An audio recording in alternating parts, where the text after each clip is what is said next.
এর গাটা এত সুন্দর আর রংটাও দেখুন, স্বাদেও কিন্তু বেশ সুন্দর হয়। এগুলো পুকুরের জ্যান্ত মাছ।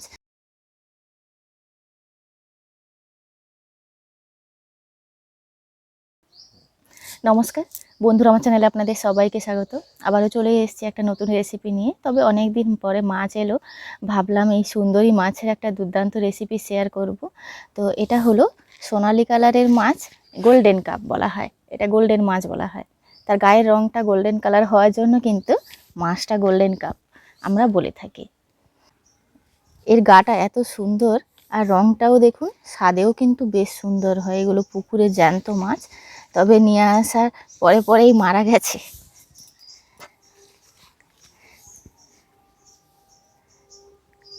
মাছটাকে কেটে নেব। খুব পিচ্ছিল, পুকুরের মাছ তো অনেক পিচ্ছিল। আমি একটু ছাই নিয়ে নেব।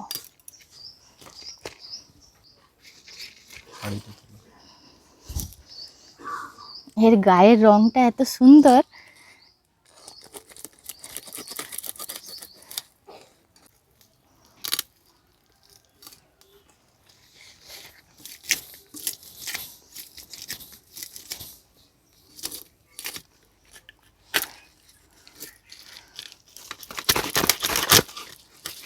এই মাছের একটা কি জানো তো, এই যে ডিম বেরোয় অনেক,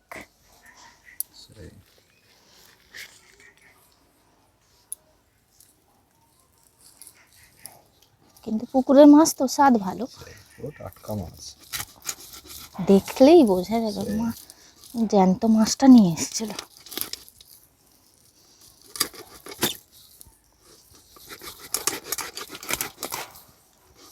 পেটটা প্রচুর পাতলা, অনেক ডিম বেরোবে।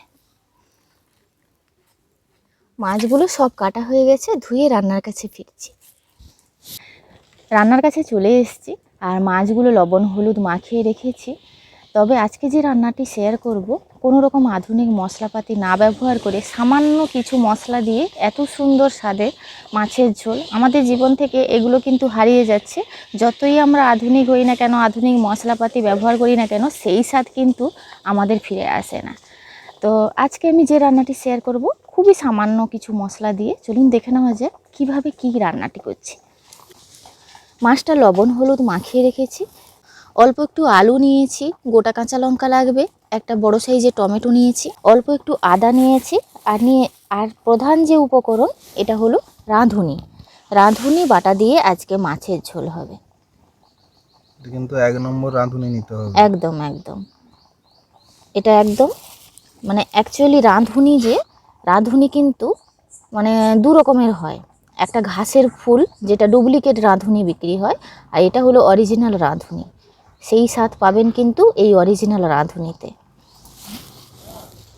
আর একটা শুকনো লঙ্কা নিয়ে নেব, বাগানের তাজা ধনে পাতা নিয়েছি।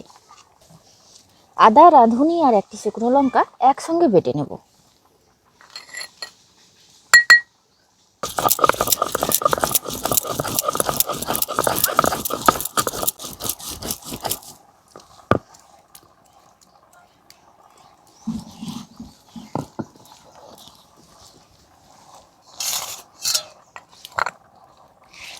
মশলাটা বেটে এনেছি। এই সামান্য মশলায় এত সুন্দর স্বাদ এই ঝোলে, একবার হলেও ট্রাই করে দেখবেন। আর এবার আমি মাছটা ভেজে নেব। কড়াইতে দিয়ে দিচ্ছি তেল। তেলটা গরম হয়ে গেছে, মাছগুলো দিয়ে দেবো।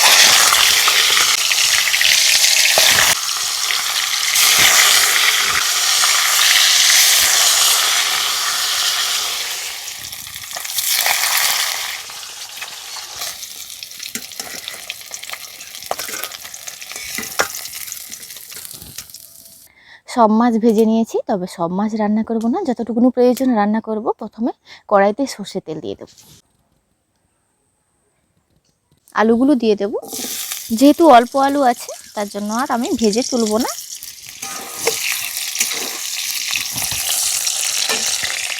লবণটা দিয়ে দিলাম পরিমাণ মতো।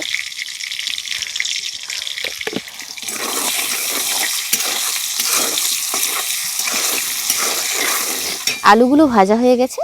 এবার রাঁধুনি, শুকনো লঙ্কা, আদা একসঙ্গে বাটা আছে, সেটা দিয়ে দেব।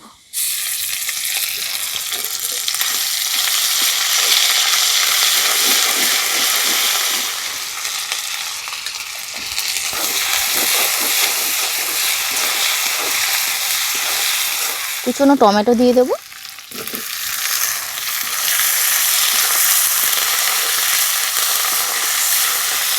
অল্প একটু কাশ্মীরি লঙ্কার গুঁড়ো দিচ্ছি। লবণটা যেহেতু দেওয়া আছে, হলুদ দিয়ে দিচ্ছি, 1 চিমটি চিনি।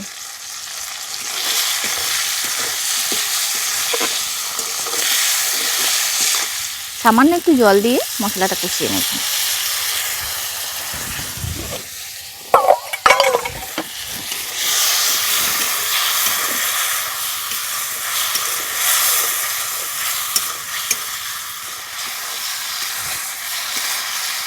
মশলাটা খুব ভালোভাবে কষিয়ে নিয়েছি, তেলও ছেড়ে গেছে। এবার পরিমাণ মতন জল দিয়ে দেব।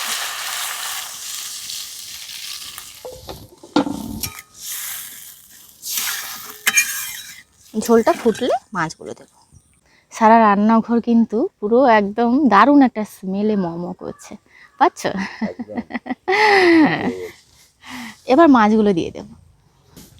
ঝোলটা যখন ফুটবে তখনই পুরো গন্ধটা সারা রান্নাঘরে ছড়িয়ে গেছে।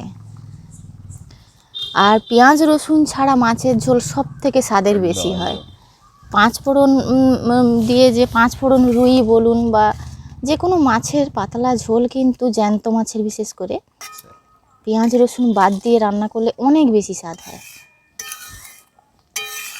নামমাত্র মশলায় কয়েকটা গোটা কাঁচা লঙ্কা দিয়ে দেব। মাছগুলো দিয়ে আর 5 মিনিট ফুটিয়ে নেব। আর এই রান্নাটিতে কিন্তু কোনো রকম গুঁড়ো গরম মশলা না ব্যবহার করাটাই বেটার। এই যে রাঁধুনির একটা নিজস্ব একটা যে স্মেল, ফ্লেভার, তাহলে কিন্তু থাকবে না। আর এবার সামান্য একটু ধনেপাতা ছড়িয়ে নামিয়ে নেব।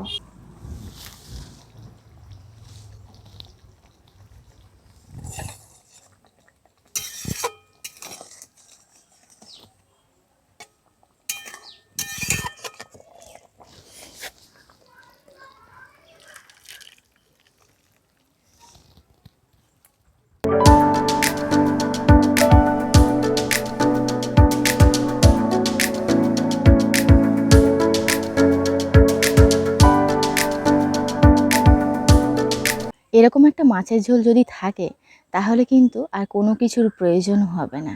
একঘেয়েমি মাছের ঝোল ছেড়ে এইভাবে অবশ্যই ট্রাই করে দেখবেন, সবার খুব পছন্দের হবে। আজকের ভিডিওটি এখানেই শেষ করছি। দেখা হচ্ছে পরবর্তী একটি নতুন পর্বে। আপনারা ভালো থাকবেন, সুস্থ থাকবেন, সাবধানে থাকবেন।